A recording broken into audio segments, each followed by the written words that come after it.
take a deep breath and anchor in to the fact that you don't need to shrink to be seen. You don't need to be agreeable just so people aren't mad at you, or you don't show up fully as you are, or speak your opinions or your mind because you're scared to show up fully. I'm giving you your permission slip again. You're welcome. Welcome back to Boss Bitch Radio. If you are new here, this is a series in the Iconic Reclamation, and it would be very helpful for you if you started at the beginning, because this is really the end of a 4-part, well, actually it's a 6-part series, but this is a 4-phase reclamation of what we're doing with becoming iconic. And if you go back and listen to the 7 exercises to lose weight that have nothing to do with the gym, that episode is going to set the tone for the subsequent episodes. So make sure you do that. We'll link them up in the show notes. But this is really for women who are ready to come home to themselves and realize that their body goals are not simply just a result of the exercise they're doing or not doing and their diet. It's much deeper than that. And I felt compelled to put together a series of podcasts that really dove deeper into some topics that are going to kick up some shit for you, because working with women for almost 20 years, it's not just the perfect macro split or the perfect workout plan. It really is the stuff that's going on behind the scenes and between the ears. And so while I'm not a therapist or a professional in mental health by any means, I definitely would consider myself a life coach of sorts, along with being a health and wellness coach, because most of the women that come to me are high-performing individuals. And when I meet with them, we're really diving into some other areas that they're struggling in that have nothing to do with their diet and their exercise. And it's truly the heart of why they are struggling. So this is the last phase, and I'm going to finish with a future self meditation, and that'll be next week's podcast. But take a deep breath. This is Brave Woman energy. And really, for those of you that are leaders, it's embodied leadership. And like I said, the women I'm working with now are mostly in the coaching space or in the service space. I have a psychologist I work with. In fact, she's probably listening. Hello, my friend. I love you. And, I know that they have to show up for their people. And sometimes as leaders, we put ourselves on the back burners because we are giving and problem solving all day. And if that resonates with you and you need someone to be in your corner to advocate for your own health and wellness and just pure embodiment of what needs to come to the forefront for you to really live an empowered life, I'm your girl. So reclaiming isn't about changing who you are. And that's really what this phase is, phase 4. It's about really coming home to who you were before the world told you to shrink. And I know you've probably heard that quote before, but I love it. It really resonates with me and how I like to lead with any woman that I interact with. I mentioned in previous episodes that I have a very small but mighty friend circle, and they know when they come to me and we have conversations, there's an expectation I have with my friendships. And maybe expectation is the wrong word, but if we're friends and we're sharing our woes in life and I'm talking to you about something maybe I'm troubled with, or vice versa, we need to make a distinction in this conversation. Are you sharing things with me because you need to vent, or you just need somebody to listen, but you don't need any kind of feedback offered? Or do you want some wisdom in experience? Or do you want me to challenge your way of thinking around some of the problems that you're bringing to our conversation? I really think that's what true friendship is. I tell my friends often, if you see me doing something or I'm repeating a behavior or something that's concerning, as a friend, I am giving you full permission to tell me when I'm being a fucking idiot, okay? Because oftentimes the people that we are friends with, hopefully you have a good circle of friends who you trust that have your best interest in mind. They don't have their own selfish desires, needs, or agendas when they're having conversations with you. I feel like those are trivial relationships, but I have like real grown women relationships. And as grown women, I feel like it's important for us to have these conversations with our friends and offer them sort of experiential advice if we have it, right? If it makes sense. And so when my friends come to me and they're complaining about the same things over and over and over again, right? Hi, I'm guilty of this too. I am not perfect. My friends have had to yank my chain more than once. And they're saying this. So I will oftentimes say, do you want me to listen or do you want me to help find solutions? Because operate on energy exchanges. And I don't want to constantly be a source of draining energy for my friends. And I don't want them to be a constant source of draining energy for myself either. So coming to these conversations with an open and honest heart so you can exchange energy with each other in a way that serves your higher good is the best kind of friendship and relationship to have with your partner or with your friends. So when you are showing up fully, it's sometimes scary in these situations. And this is going to go much deeper, so just bear with me. But it's very powerful, right? And a lot of times these conversations and really reclaiming who you are and how you want to show up will shift so many things in your life besides your closest relationships. So I want you to really take a deep breath and anchor in to the fact that you don't need to shrink to be seen. You don't need to be agreeable just so people aren't mad at you or you don't show up fully as you are or speak your opinions or your mind because you're scared to show up fully. I'm giving you your permission slip again. You're welcome. So what does it mean to really reclaim in an iconic reclamation? Really full embodiment, right? So not just doing the work, but being the work. So doing the work in the previous episodes, but being the work. How are you showing up for yourself? How are you showing up for your friends? Are you saying one thing and being another? Right? Are you saying one thing to yourself, but then you show up for the people in your life completely different? Be the actual fucking work. Like, do it. It's going to be messy. It's okay. It's okay. It's okay. You'll live to see another day.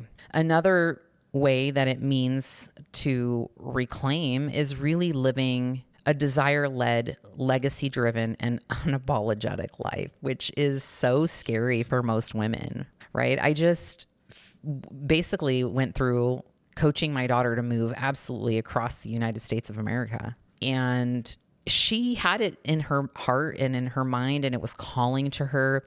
And I just offered her lots of things to really come back to who she is and what she wants for her life. And that's scary. But the only way out of fear is to move through it and take the next smallest step towards reclaiming what you want and who you want to be in the world. Another step in reclamation is letting your identity as well as your power, okay? Let those things coexist with softness, right? That can all be together. You don't have to come out the gate a boss bitch and, just think that looks like biting people's heads off and telling people how you feel without being aware of how that's landing for people, right? You can do all those things and it can coexist with softness. And then one that's been huge for me is leading not to perform, but to actually liberate,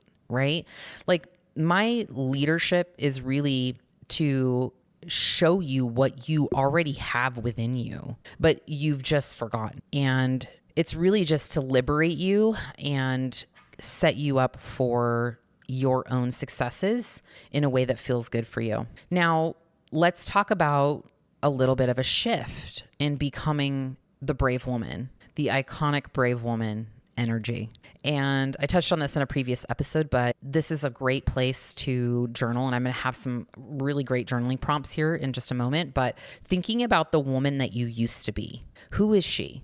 How did she show up in the world? How did she feel? And that could be you now, but we're writing a new fucking story, bitch, okay? Were you drained, overcommitted, cold, fearing of failure, worried about other people's opinions, right? Brain dump the woman you used to be. Put her on paper and let her live there as a near memory of what it was that you were, but now the story you're rewriting is going to be on the next page. And that is the woman I am becoming. Start a blank, fresh page at the top. The woman I am becoming.